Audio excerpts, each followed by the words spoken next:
It's a little after 2 p.m. at a chemical plant. Suddenly, a strong odor is noticed throughout the facility. There's been a chemical leak, and several teammates start to react to the smell. Employees begin to scatter, walking in different directions to find an exit. At least 3 begin to head toward the nearest exit, but as they get closer to it, they become more overwhelmed by the smell. One of the employees ventures away from the others and slowly starts walking toward another exit much farther away. Along the way, he stops and is sick to his stomach and seems disoriented. Another colleague not too far away, who is also headed for the farther exit, notices the sick employee and helps to guide him out the door. Once outside, the sick employee begins to feel better and thanks the teammate that helped him. The helpful teammate was also thankful for all the evacuation drills his team had been participating in over the past few months. In this example, we know that the chemical plant had drills and obviously some kind of evacuation plan in place. What we don't know is how many employees took interest in the plan or paid attention during the drills. It could be argued that the unique circumstances of the emergency completely changed the projected course of action. Before we draw too many conclusions, we would first have to closely examine the effectiveness of the company's emergency and disaster plans. Emergency and disaster plans are the focus of today's video.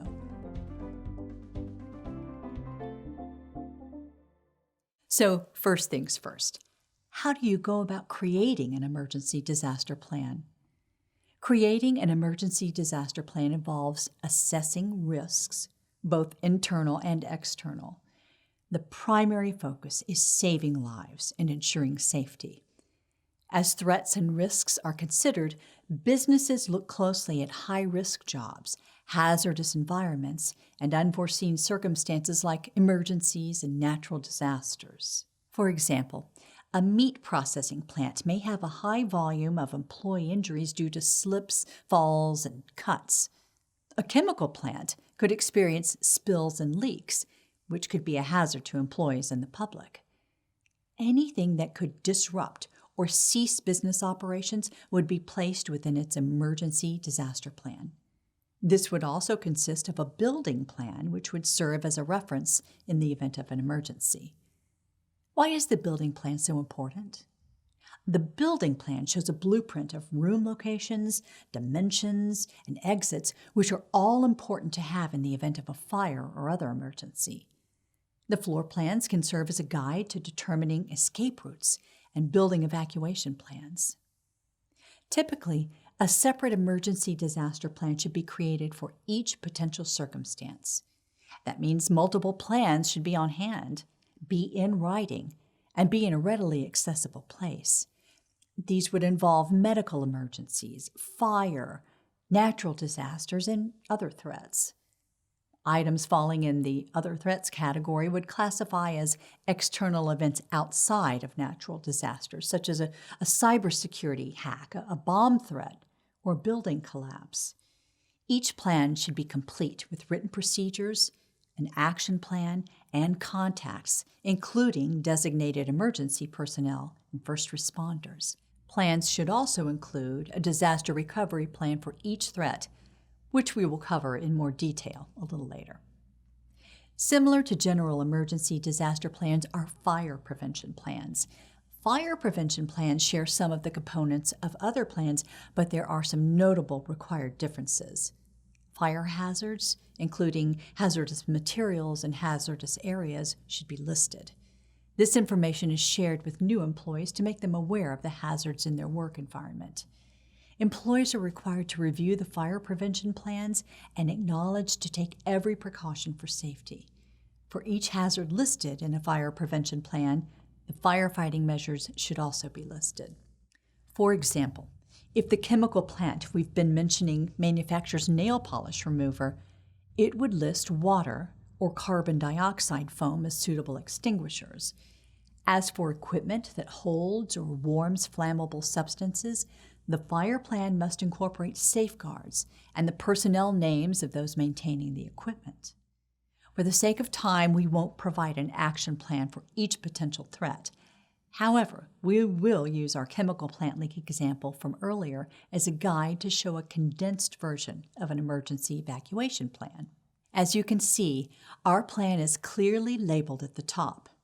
The first section outlines very simply what should happen in the event of a fire or other hazardous condition, noting exactly who is in charge of evacuating employees.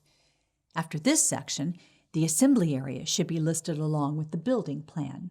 A copy of a current employee roster and building escape route should be brought along to the chosen assembly area to ensure everyone is accounted for and that everyone is on the same page regarding which escape route to take. There is then a note about the evacuation alert system, followed by a note to the response teams regarding necessary documents. The plan ends with a contact list composed of the emergency response employees, the National Response Center, and the local first responders. Earlier, I mentioned disaster recovery plans. Disaster recovery plans are developed to lessen the impact brought on from the disruption of emergencies and natural disasters. They help to restore business operations as smoothly as possible. Let's continue to use the chemical plant as our example. The aftermath of the evacuation revealed that the emergency was caused by leaks in several chemical containers. The plant was shut down for 1 week while the damaged containers were identified and replaced. Structural damage was also discovered in the areas where the chemicals had leaked. Once officials gave the all clear for business to resume, the company referred to the disaster plan and took the necessary recovery strategies to reinstate operations. Once your plans for before, during, and after a disaster are all created, how do you measure their effectiveness? Aside from just a plan and procedure, the Occupational Safety and Health Administration, OSHA, lists the 4 major components of an effective safety and health program. Management and involvement. Managers and employees should be expected to advocate health and safety for not just themselves, but for the workplace as a whole. Both should do their part in maintaining their commitment to health and safety.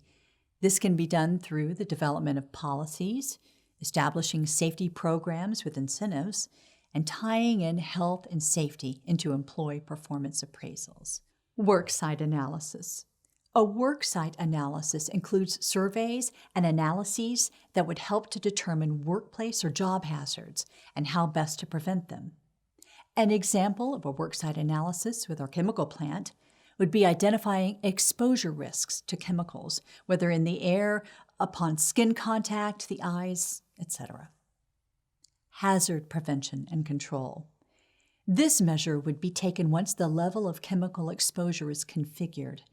As a hazard and prevention control measure, the plant would likely require employees to wear personal protective equipment, PPE, to protect their eyes and breathing passages while working in areas where chemical odors are more dominant. They may even restrict employees in other areas to avoid human contact altogether. Other hazard prevention and control measures are drills, offering medical programs, or CPR certification. Safety and health training. This educates employees to be fully responsible for their own safety as well as the safety of others. When safety is incorporated in the company's values or employee performance appraisals, employees are more likely to take it seriously. Similar to a disaster recovery plan, a business continuity plan is taking the proper action to resume business as quickly as possible. It, too, outlines procedures and instructions to follow after a disaster. But unlike the disaster recovery plan that mainly focuses more on operations, the business continuity plan focuses on all other aspects of the business, specifically human resources, sales, manufacturing, and customer service. How will HR address injuries that were reported during and after the event? What will be the sales team plan for assuring customers that they can continue receiving the company's services? When will manufacturing continue? How will customer service representatives handle the influx of calls? Answers to questions like these should be involved in a business continuity plan so that appropriate action is taken without causing any further business interruptions. These plans must also be thoroughly documented and even updated as necessary. It never hurts to consult with an external source to grade its usefulness. Even with every precaution considered, no business is exempt from experiencing an emergency or natural disaster. The high level of detail that is applied toward all the risk assessments, disaster planning, disaster recovery, and business continuity plans are small sacrifices to make to avoid losing the business, or worse, human lives. That's all for this review of emergency and disaster plans. Thanks for watching, and happy studying.